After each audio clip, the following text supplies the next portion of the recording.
Was manna bland? We're going to talk about that and other things on Wake Up to the Bible. I'm Daniel Kaplan. I'm here with my father, Dr. Kaplan. We're reading through the books of the Bible, Genesis through Deuteronomy, over the course of this year.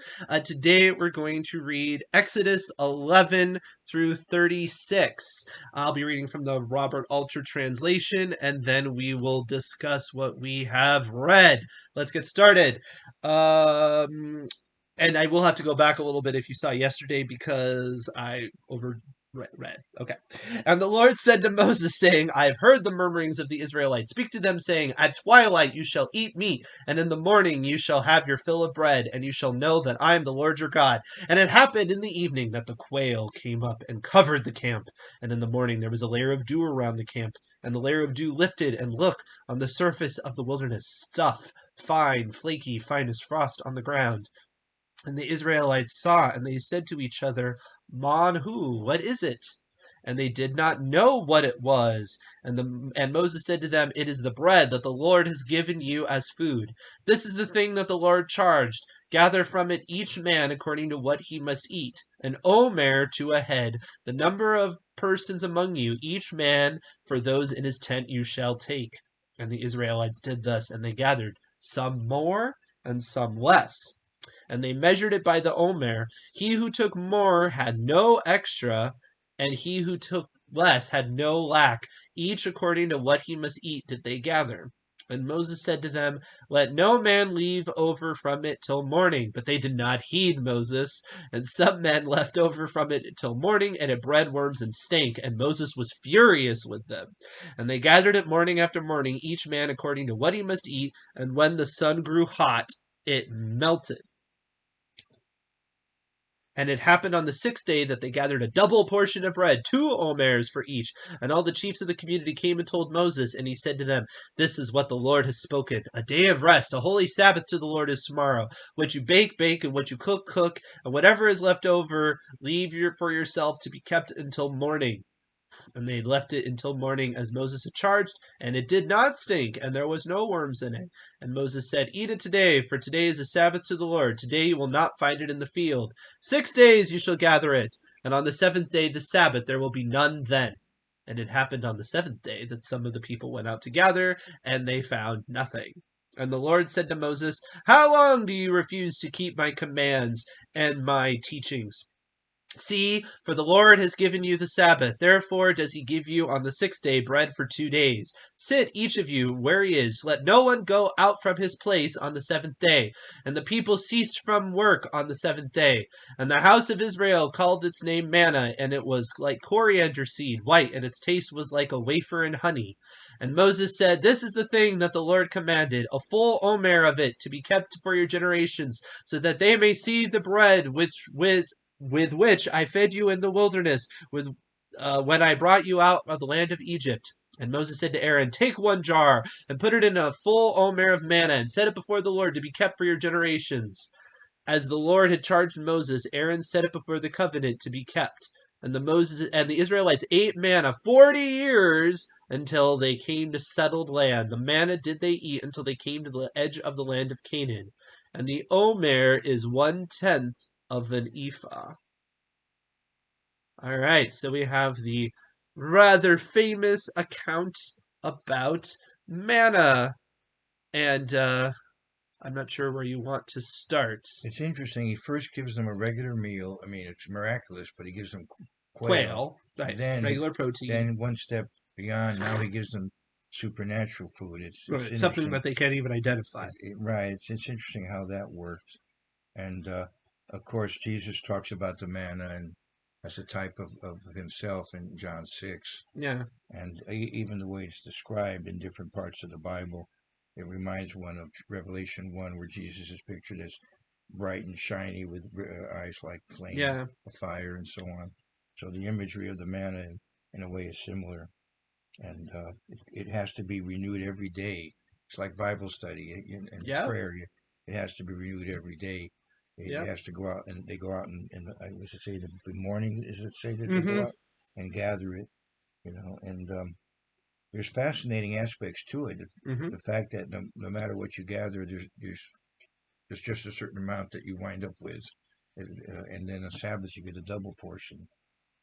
Yeah, that's very interesting. It's just So amazing, that's something that amazing that account. that strikes you as peculiar, Yeah, right. right?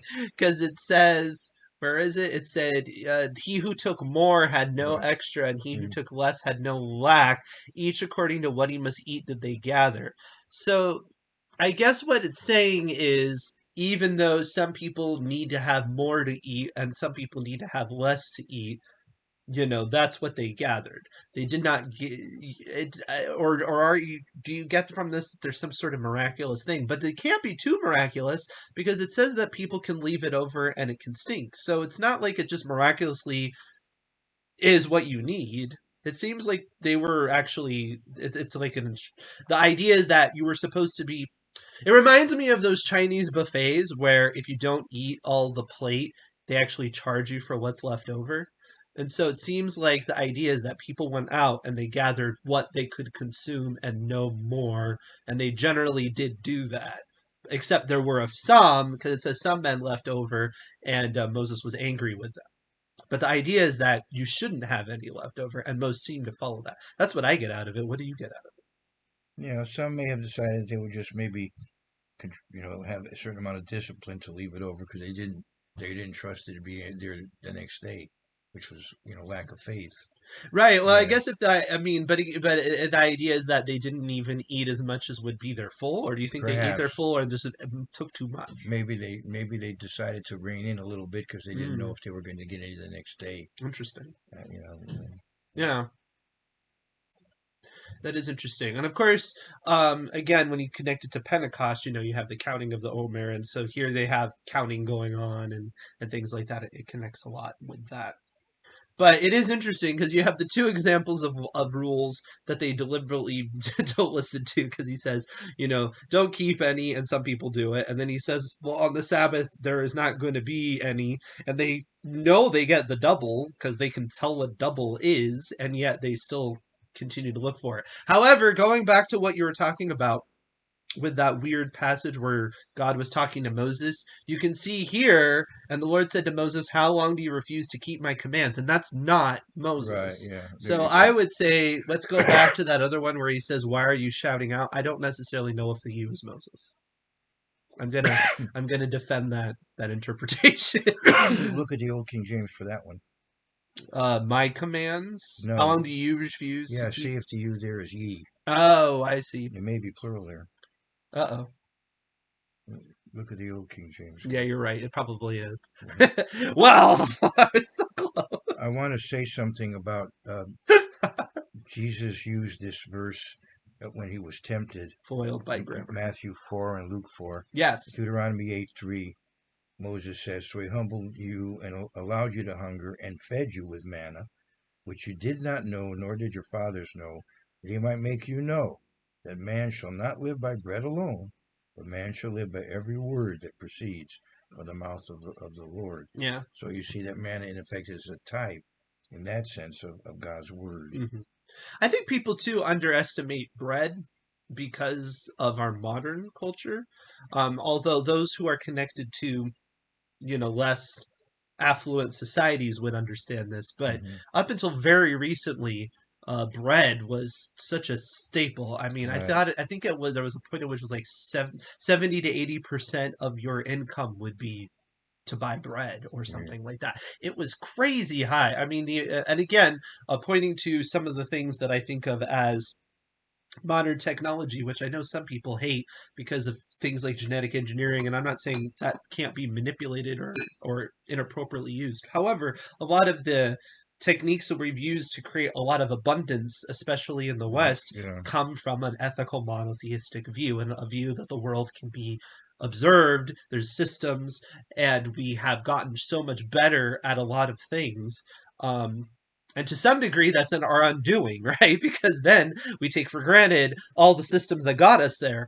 But I think sometimes when we think about this miracle, we think of bread as kind of the supplement. We don't think of bread as the staple in the same way that they used to. Of course, nowadays too, with people promoting paleo diets and whatnot, bread has become rather a bit of a negative thing, and it's thought of as some sort of horrific force. Although that's a whole nother matter. But the verse 23. This is what the Eternal has said. Tomorrow is a Sabbath's rest, a yeah, holy Sabbath to the Eternal.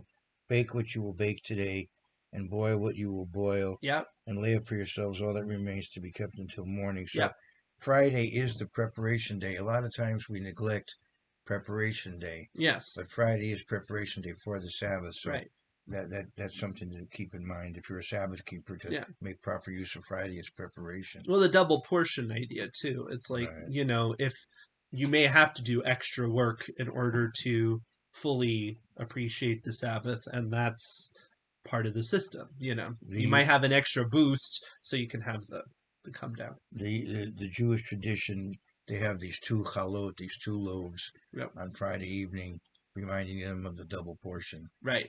As Sean said, this is Sabbath service observance before the Ten Commandments. It is, Oh yeah, and it does not it does not make it seem like this is some new idea that they maybe never heard of before either. Although you can argue, this was a setup or whatever. Obviously, in the account, we already had it in Genesis. I would yeah. say that principle maintained, and when it says Abraham kept the commandments, he probably did keep a Sabbath. But, um, you know, When you study ancient Babylonian culture, they had something very similar to the Sabbath, and so some scholars will tell you the Jews got it from the Babylonians. I think rather the Sabbath was there way back there, mhm. and the Babylonians kept it in a distorted kind of way. Right. Well, the concept of people need a time to Right, like you yeah, need a societal system where people don't just work all the time. I right, mean, yeah. I don't think that's only through divine revelation that you may have gotten that. However, it's hard to say because it was divinely revealed to us from the very beginning. So Right. who knows if we ever would have come up with it on our own. But it does seem like, just practically speaking, you have to have some sort of system of recharging. Evidently, the French briefly, when they had their revolution, attempted to lengthen the work week beyond 7 days, and it Huh. didn't work out well for them. It's interesting. Culturally, they're thought of as the other way now. It's kind of interesting. Yeah, nowadays people want to short. I mean, nowadays in France, I think the Work work week week is is shorter. 35 hours. I Yeah, think for the average. yeah. Now, coming up in here is a rule that ends up getting extrapolated quite a lot. And that is where he says, he gives you the 6 day bread for 2 days. Sit each of you where he is. Let no one go out from his place on the seventh day. Right? And so, because of this statement, in this context, people sometimes have notions as to what kind of travel one can do on the Sabbath. The uh, the Jews came up with if you look at Joshua, if you look at Numbers 35 and Joshua 3, you see the significance of 2,000 cubits, which is approximately a kilometer, Mm-hmm. or for us Yankees, 5/8 of a mile. So the Jews decided that if you live in a city, if you want to go out into the countryside where people aren't dwelling, you know, you can only go a kilometer, and then that's a Sabbath day's journey. You shouldn't go out into the country more than a kilometer. So what we would do in the Catskill Mountains in the yeshiva is we would go 2,000 cubits, and we would put like a box of food. In that sense, we've established some kind of residency there. That way we could extend another 2,000 cubits beyond that. So by that time, you've gone enough of a walk. So you've got a nice walk. You go, a kilometer to the where you had your box of food, another kilometer and back, and that's a nice walk. And so that's what we would do. But that comes up in Acts 1. Mm-hmm. But it comes up just as a measure of time. I don't think it should be taken as a command that 2,000 cubits has significance uh, necessarily as for New Testament Christians. There's no such command. But if I could get to the New Testament in this phone, Well, getting back to also to I'll go to Acts 1 in a minute. this command is not that, right? This command Right, is right. literally, you shouldn't go out of your tent like at all.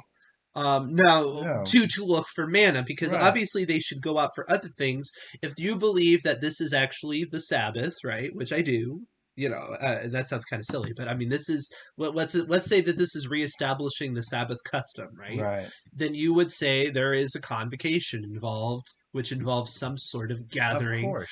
Right. So they're leaving their tent to do that, but they're not supposed to specifically go out to work.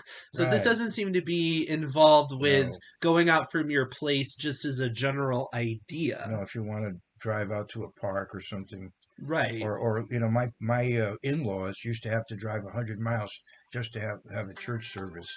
Right. They used to go from Brooklyn, Mississippi, which is south of Hattiesburg, Right. to Mobile, Alabama every Sabbath, Right. a 2-hour drive, because that was the closest church that Right. was compatible with their beliefs and practices. Right. But I wanted to. Yeah, I mean, so I think this notion of what a Sabbath journey is in terms of distance is just it's kind of a weird read, Arbitrary. because it Yeah. seems it seems specific that it's saying don't leave to go do this work. It's the context is, he gives you the 6-day bread, so don't go out of your place. It doesn't seem like it's related to anything but what you would do to put bread on the table, to Right. me. Right. So, but your point when you look at Acts is that there he's making a cultural reference to distance, just so you can understand what distance is. So some people who do actually read that in as an affirmation of the command, as if therefore we need to be concerned with the Sabbath day journey, is because it's something we should not violate. You would say is, I mean, Acts I would say too, it's taking Acts it too far. 1:12. Then they returned to Jerusalem from the mount called Olivet, which is near Jerusalem, a Sabbath day's journey. So, as I said, a Hmm. kilometer or 5/8 of a mile. Right. But as I said, it's a definition of their it's a Yeah. cultural term, Right. I would say, or is Hmm. but It's something to shed. I mean, I guess one yeah. reason why people would argue against that is that there's a lot of other times when it's like, they wanted to be at a certain place before the fast, or to be by Pentecost, and those aren't just cultural references. Those are references to also things that we should be doing. So then the question is should we recognize the Sabbath day journey as a concept? Well, I think to some degree you can make a judgment on what's appropriate. As far as your own personal Hmm. behavior. Hmm. I think a family can Okay. come to some kind of appropriate Hmm. balance on what would Yeah. in effect somehow violate the Sabbath. Right. I wouldn't think the congregation needs to legislate on it unless it No. becomes some burning issue. No, but even on an individual level, I'm just trying to get at what do you think people need to weigh? Because to me, I wouldn't even weigh, just from this verse, Right. Yeah. anything but don't leave your house to do things that Yeah. put bread on your table. Right. That. That's all I would get out of Yeah. this. I wouldn't get anything else out of this. No. But I know some Right. people go further than Yeah. Right. But I think maybe because they're influenced by that New Testament that. reference. Yeah. Right. All right, now getting to our original question, was manna bland? In my opinion, no. Because if you look at what it says it was like coriander seed and its taste was like a wafer and honey. A wafer and honey, in my opinion, is not bland. Now, the reason I point this out is because lots of time people like to say that manna is bland, and I think the reason why they do that is because they have an issue with God giving something that would not be bland, because they are affected by aestheticism. It's kind of like Kellogg. I don't know if you're familiar with this, but Kellogg, the inventor of cornflakes, there's actually a really interesting history of cornflakes, that it was actually given in order to try to repress sexual desire, because he believed that eating bland food would somehow make people less sexually motivated. What did they And so, what did they say in Nehemiah 8? Eat the fat and drink the sweet. well, I understand that, but I think sometimes people think, oh, well, they got manna and it did the job, but it did not fit some sort of human interest in terms of something being good. But in my opinion, I don't see that here when it says honey. because honey is positive, generally thought of as a positive attribute. It's not just the same as drinking water. Well, even the water, it says the water was When sweet, you right? read the It Psalms, does not, there doesn't seem to be anything in terms of it just being enough to just get you through. It seems like it was probably a fairly pleasant experience. right? I God think does the negative is maybe just the constancy of it and the lack of variety or something. You could argue that, God but doesn't give you bland things. That's well, not the relationship He has with you. You read well, I watched Veggie Tales, and they said Psalm that 81. manna was a dish that was filling but bland. I'm just saying. Psalm 81. With honey from the rock, I would have satisfied you. Yeah. He Well, He wants what's best for us. well, also too, it was in the Book of Revelation. He eats it, and it's sweet and bitter, but there's taste. It's not just nothing Well, the bitterness has to do with with the reaction to the it. prophecy. No, he's talking about prophecy there. He has to tell people about all Well, horrible doesn't he things. say though that it'll be sweet in the mouth, but then bitter Well, because what afterwards? happens is you give people good news. The kingdom of God is coming. Then you tell them, on the other hand, there's a tribulation before. Right. But You know. either way, I'm just saying it's not bland, right? We're supposed to Right. eat bitter There you herbs. go. We're supposed to eat bitter Bitter herbs. is not We're bland. supposed to, Absolutely. and even bitterness is Like beer. flavor. Beer And is, like right now, I'm drinking coffee, which is fairly bitter. yeah. I'm Right. not just drinking water, Right. although water has some taste to it. I'm not Right. mocking that. Not saying you Right. can never have bland things, Right. Yeah. but we often like things with flavor, and God is not Now flavorless. here's one reason why they may feel that way. Okay. The people complained after a while Yes. about the manna. They wanted something else. Right. So, but I think that's just because of the nature that they were. They were a people Well, even something you like all the time can get repetitive. right. But it's also their kind of the attitude that they tend Because to it have. does not seem to be diverse or whatever you want to call it. It doesn't seem to be like every time they ate it, it tasted different, like Willy Wonka or something. It seems like it was a flavor. It had flavor, but it was what it was. And I'm sure everybody didn't like love it because people have different personalities, or you just get sick of it, or whatever it is.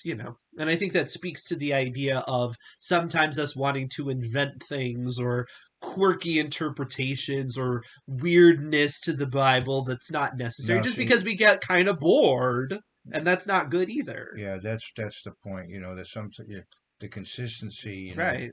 You He can get sick of something that's even good. like Luke 9:62. You put your hand to the plow. You gotta, Yeah. as one minister used to put it, hold it to the end of the row. And so sometimes people, they want to break loose of this prayer and Bible study and listening to instruction and so on. They want to do something, I don't know, more novel. Right. I'm tempted to say more, but I'll restrain myself. It's okay. There's a lot of different people. I'm sure you could insert that. Some of these movements, Mhm. I think, are playing to that. Of course. This need for novelty or A lot of, in my opinion, some famous speakers play to that. Yeah. It's danger. And that's one reason why I get very nervous. If anybody says, this is going to change the way you look at this text, that is like red flag central. Because why?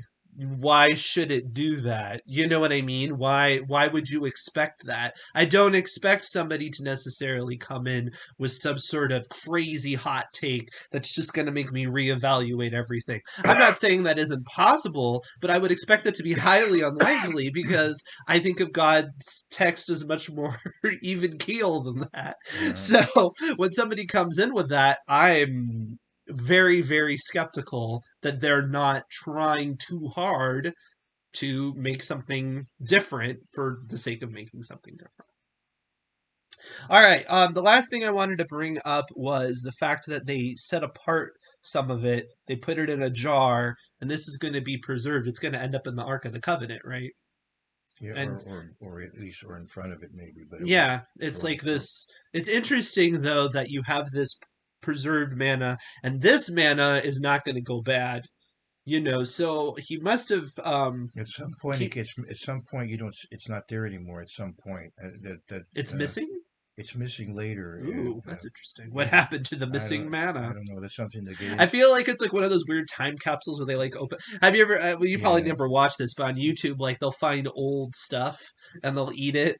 because it be, Oh. well, no, I mean like things like they does kind of go bad, but like sometimes like there's soda flavors that are like they don't make anymore, and so they like find one on eBay, and then they like, so I'm like picturing like hundreds of years later, they're like, what did manna taste like? We're gonna find out together. If you're into American pop culture, archaeologists were searching in the Sinai Desert, and they did find a tablet. Oh no! And they noticed there it said how to serve manna, and so they were so excited. It's a cookbook.